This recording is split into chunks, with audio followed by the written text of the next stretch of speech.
میں تکلیف ہوگی، وہ آپ کو برائے گی، ڈانٹے گی، پھٹکارے گی.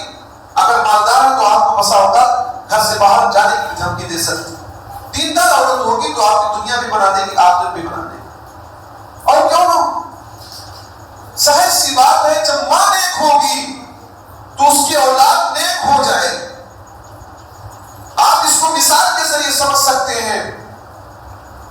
چونکہ بچے زیادہ تر ٹائم ان کا ماؤں کے پاس گزرتا ہے اور برتن میں جو ہوتا وہی برتن سے ٹپکتا. ان الاناء ينزع بما فيه، برتن میں جو ہوتا ہے وہی گرتا ہے. کوئی برتن اس میں دودھ ہے تو دودھ گرے گا، ماں اچھی ہے تو نیک اولاد ہوگی. اور برتن میں شراب ہے، کوئی اور چیز ہے تو وہی چیز گرے گی. اور ایک چیز بتلا دوں، سماج پر بہت گہرا اثر ہوتا ہے والدین کی کیریکٹر کا، خاص طور سے ماں کی کیریکٹر کا. اللہ رب العالمین نے جب حضرت مریم کے اندر حضرت عیسیٰ علیہ السلام کو جب ڈالا اور تو ان کے قوم کے لوگوں نے ان پر تانا دیا، اے مریم تیرا باپ برا نہ تھا، تیری ماں بدکار نہ تھی، تو کیسے بدکار ہو گئی؟ جبکہ ان کو معلوم نہیں تھا کہ اللہ کے حکم سے ہے، یہ نبی بنیں گے، اللہ کے حکم اور مرضی سے کام ہو رہا ہے. لیکن قوم کے لوگوں نے کیا تانا دیا، جب تمہاری ماں اچھی تھی تو تم کیسے بری ہو گئی؟ تمہاری ماں بدکار زناکار نہ تھی تو تمہارے اندر یہ غلطی کہاں سے آ گئی کہ بلا شوہر کے، بلا ہسبینڈ کے تمہارے یہاں اولاد ہو رہی ہے؟ جبکہ ان کو یہ بات معلوم نہ تھی. جب اللہ رب العالمین کے حکم سے یہ بات تھی، جسے اللہ تعالیٰ بغیر ماں باپ کے حضرت آدم کو پیدا کیا، اللہ کے کوئی اختیار ہے تو بغیر شوہر کے حضرت عیسیٰ کو پیدا کیا.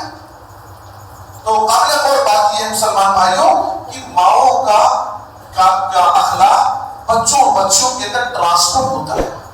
ان کی اچھی عادتیں، ان کی خراب عادتیں بچوں کے اندر جاتی. ابھی کچھ دن پہلے میں نے ذکر کیا تھا کہ حضرت خضر نے ایک دیوار کو سیدھا کر دیا تھا، اور سیدھا جب کیا تھا موسیٰ علیہ السلام کے اعتراض پر کہا تھا کہ میں نے دیوار اس لیے سیدھا کیا تھا بغیر پیسے کے، بغیر اجرت کے، وَكَانَ أَبُوهُمَا صَالِحًا، ان کے ماں باپ نیک تھے، اسی لیے ان کی نیکی کا رزق ان کے اولاد میں جا رہا ہے کہ وہ ان کی نیکی کا فائدہ اٹھا رہے ہیں. ماں باپ جب نیک ہوں گے تو بچوں پر اچھا اثر جائے گا. ہم ان کے لیے کروڑوں روپے اکٹھا کر رہے ہیں، 10 پھلیں خرید رہے ہیں، لیکن ان کے لیے ہم نیک نہیں بن رہے ہیں تو سمجھ لیجیے ان کی دنیا جہنم بن جائے. آپ نیک بن کر جائیے، اچھے بن کر جائیے، تو آپ کا یہ اخلاق کا اثر آپ کے بچوں کے اندر آٹومیٹک ہو جائے گا. اسی طرح سے بچوں کی تربیت کا دوسرا قدم یہ ہے کہ بچوں سے محبت کی جائے. بچے پیدا کر دینا کافی نہیں کہ ان کی طرف دھیان ہی نہ دو. کچھ لوگ ایسے بھی ہوتے ہیں کہ بچوں کے نام تک نہیں جانتے کہ بچے کا کیا نام ہے، بچی کا کیا نام ہے. صبح نکل گئے، رات میں آئے، صبح جب نکل گئے بچے اسکول چلے گئے، اور شام کو آئے تو بچے سو گئے ہیں، نہ ان کو کھلانے کا موقع مل رہا ہے، نہ ان کو گود میں لینے کا موقع مل رہا ہے. ایک مرتبہ کی بات ہے، حضرت محمد مصطفیٰ صلی اللہ علیہ وسلم نے حضرت حسن بن علی کو بوسہ دیا، گلے میں گال میں بوسہ دیا، چہرے پر بوسہ دیا. وہیں پر حضرت اقرا بن حابس رضی اللہ عنہ بیٹھے تھے. کہا اللہ کے نبی صلی اللہ علیہ وسلم ہمارے پاس تو 10 اولاد ہیں، 10 بچے، آج تک ہم نے کبھی بوسہ نہیں دیا. اللہ کے نبی صلی اللہ علیہ وسلم نے کہا من لا یرحم لا یرحم، جو رحم نہیں کرتا اس پر رحم نہیں کیا جائے گا. بچوں پر رحم و کرم کرو، انہیں گلے سے لگا، انہیں چمٹاؤ، انہیں گود میں لو، ان سے پیار کرو، ان سے محبت کرو، انہیں بوسہ لو، ان کی پیشانی کو چومو، ان کے چہرے کو چومو، بوسہ لو. تو یہ نرمی جب ہوگی تو بچوں کے اندر بھی نرمی آ جائے گی. اللہ کے نبی نے کہا من لا یرحم لا یرحم، جو رحم نہیں کرتا اس پر رحم نہیں کیا جاتا. کرو مہربانی تم اہل زمین پر، کرو مہربانی تم اہل زمین پر، خدا سے بری پڑ. تم بچوں سے محبت کرو گے اللہ تم سے محبت کرے گا. الراحمون یرحمہم الرحمن ارحموا من فی الارض یرحمکم من فی السماء. رحم کرنے والوں پر رحمان رحم کرتا ہے. ارحموا من فی الارض تم زمین والوں پر رحم کرو, سب پر رحم کرو, انسانوں پر, جانوروں پر, سب پر رحم کرو. اور سب میں ہماری اولاد بھی آ جاتی. یرحمکم من فی السماء رحمان تم پر رحم کرے. بچوں کی تربیت کا ایک طریقہ یہ ہے کہ بچوں کے درمیان انصاف سے کام لیا جائے, عدل سے کام لیا جائے. کچھ والدین ایسے ہوتے ہیں کسی بچے کو زیادہ چاہتے ہیں تو اس کو زیادہ نوازتے ہیں, زیادہ دے دیتے ہیں, اور جس کو نہیں چاہتے اس کو محروم کر دیتے, دیتے تک نہیں.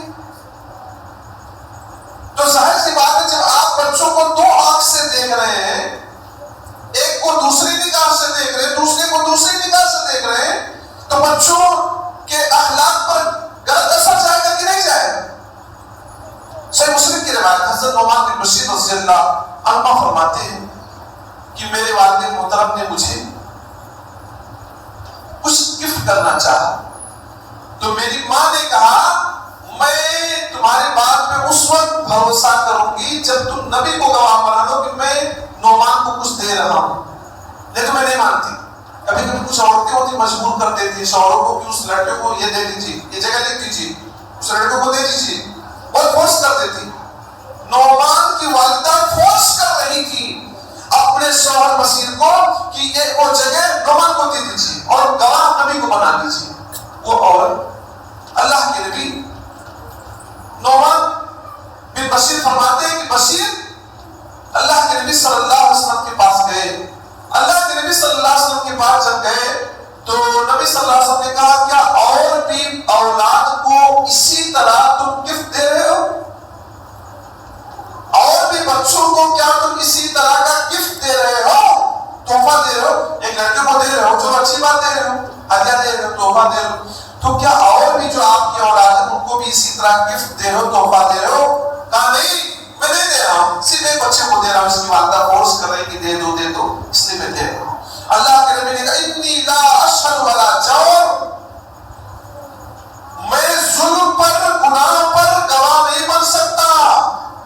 بچوں کے درمیان انصاف سے کام لو. یہ ناانصافی ہے کہ ایک لڑکے کو دیا جائے دوسروں کو محروم کر دیا جائے, یہ بہت بڑی ناانصافی ہے. اللہ کے نبی نے کہا میں اس پر گواہ نہیں بن سکتا.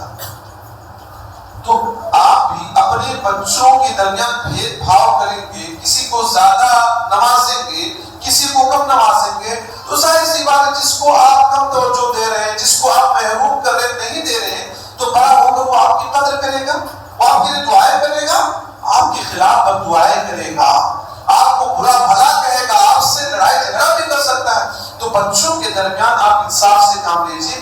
بچوں کے لیے آپ اپنی آخرت کو نہ برباد کیجیے.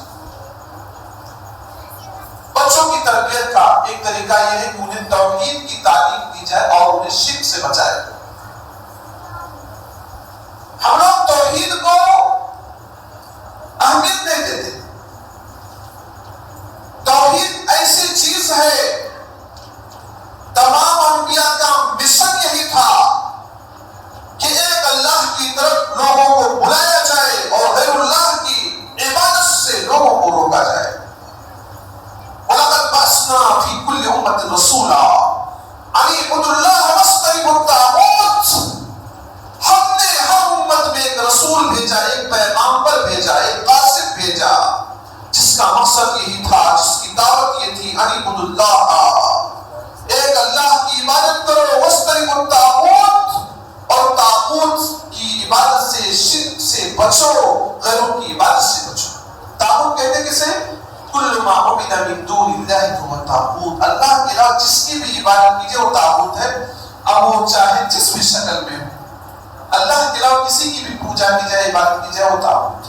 تمام انبیاء کا مقصد توحید کی دعوت تھی, شرک سے لوگوں کو روکنا تھا. اور حضرت لقمان علیہ السلام اپنے بچے کو جو نصیحت کر رہے تھے, یہی نصیحت کر رہے تھے, یا بنی لا تشرک باللہ, اے میرے بیٹے, اے میرے لخت جگر, اے میرے نور نظر, اے میرے کلیجے کے ٹکڑے, لا تشرک باللہ, اللہ کے ساتھ شرک نہ کرنا، اللہ کے ساتھ شرک نہ کرنا۔ ان الشرک لظلم عظیم، یقیناً شرک بہت بڑا پاپ ہے، شرک بہت بڑا جرم ہے، بہت ڈینجر گناہ ہے، بہت خطرناک گناہ۔ شرک اتنا ڈینجر، اتنا خطرناک گناہ ہے کہ اللہ ہر گناہ کو تو معاف کر سکتا ہے لیکن شرک کو کبھی نہ معاف کرے۔ اللہ کا فرمان ہے ان اللہ لا یغفر ان یشرک بہ ویغفر ما دون ذلک لمن یشاء۔ اللہ اس بات کو معاف نہیں کرے گا کہ اس کے ساتھ شرک کیا جائے، اس کے علاوہ جسے چاہے گا جب چاہے گا معاف فرما دے گا، لیکن شرک کو معاف نہ کرے گا۔ شرک سے بچاؤ اپنی اولاد کو، انہیں سمجھاؤ کہ شرک کیا ہے اور اس کے لیے دعائیں کرو۔ ہم لوگ اپنے لیے دعائیں نہیں کرتے، اپنے بچوں کے لیے کیا دعا کریں؟